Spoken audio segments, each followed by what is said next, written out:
name from him, that being TGF, as he's a big player, as Grand Canyon is creating a lot of buzz this year, marking their third consecutive NCAA tournament trip. But what a draw. Number 4, Maryland Lopes, 26-7 on the year. The Maryland Terrapins, 25-8. The game will tip off tomorrow, 1:35 from Seattle, and it's on TBS. Joining us now, color analyst for the Lopes, Paul Coro. How we doing, Paul? What's going on? Good. At Climate Pledge Arena right now. GCU just wrapped up some court time and shooting around mostly the press interviews, and then they're going to head over to UW to have a private practice. So let me ask you: this is 3 years in a row. You've been with the school for basically seems like their inception, Paul. When it comes to differences, can you tell if there's any difference this year opposed to the last 2 years as they prepare? Yeah, I think this year is the starkest difference because this is a team that's all done it before. You know, you got 4 starters back from the team that went to the second round last year, and Jacoby Cole's the new starter in that group. He's going to his 4th NCAA tournament. So you have a lot of guys that have been here, done this. You know, the wide-eyed, the overwhelming feeling, the giddiness, the excitement. The excitement's still there, but some of the other stuff, they feel very comfortable in this setting, and they basically have been looking forward to just getting back to here all year since they lost that second-round game last year. Paul, Grand Canyon, there's at least the first year, maybe not as much the second year, kind of were flying under the radar.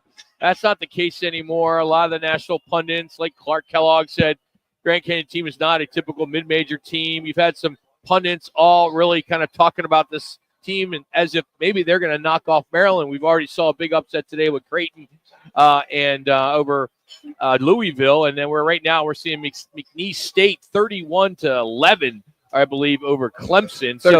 13, excuse me. So do you sense that, are they handling that type of pressure, especially at the top with Coach? Yeah, I think Will Wade's players are trying to audition for his future spot there. Yeah, but I mean, there definitely is like a known commodity about GCU when you hear like the national media talk about them. When you hear people here ask the questions, it's not the unknown anymore. This has been a regular thing to be at the tournament 4 of the 5 years under Bryce Drew, and his reputation has grown because of it. But there's also like a brand to the team now. Like, you're going to get a defensive team with GCU. You've got some high-end talent that, can come from different directions as far as scores, with what Ty and Graham Foster was doing last year.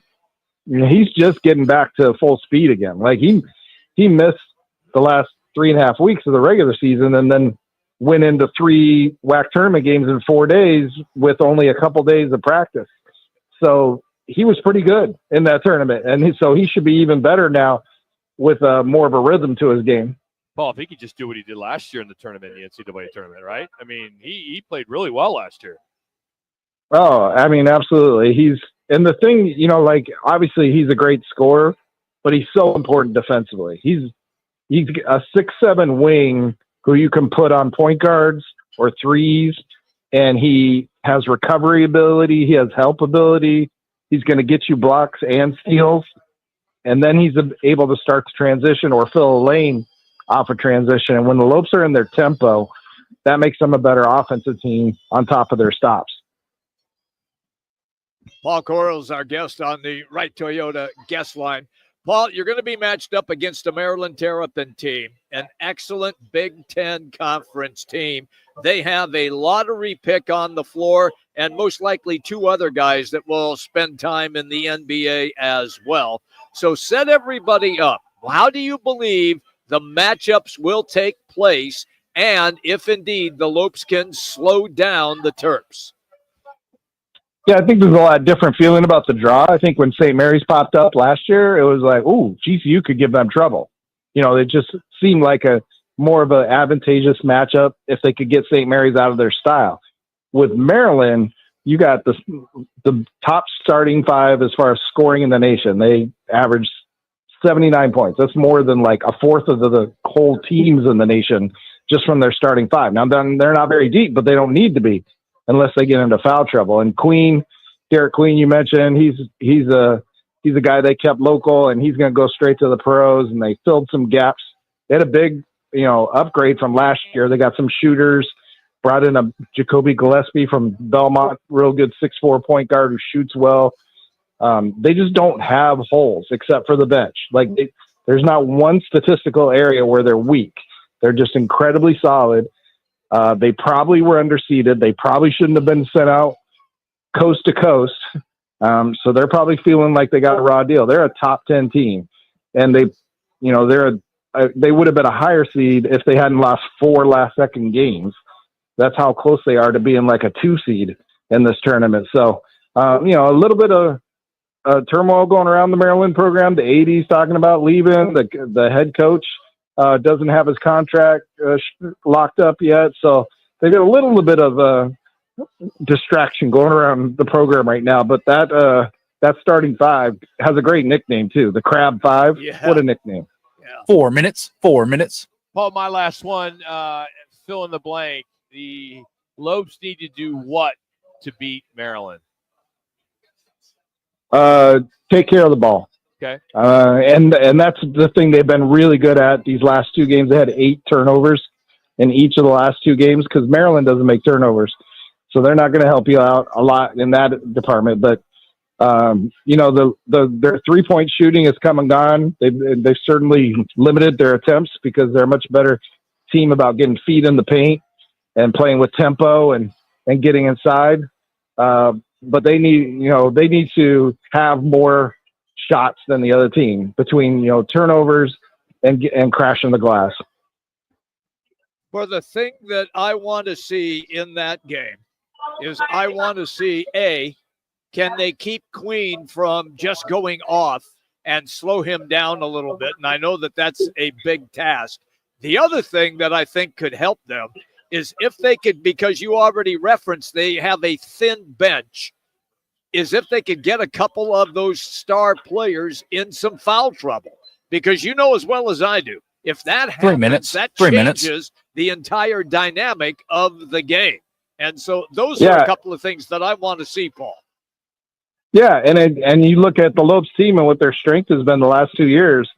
They've been, top 5, top 6 in free throws in the nation the last 2 years because of downhill guys like Tyon Grant Foster and what Jacoby Coles can do in the paint and the block this year, and Colin Moore and Mekhi Williams and their speed. So they're a team that can put some pressure on the team just if they're playing in the open floor and attacking into the paint. They're going to force Maryland to make a business decision, because 2 minutes. Trace Drew is one of those guys who doesn't mind playing guys with 2 fouls, but most coaches aren't like that. Yeah, no, I agree. Hey, before we let you go ahead and give a shout out to the ladies in the tournament and what Molly Miller has done there. It's sensational.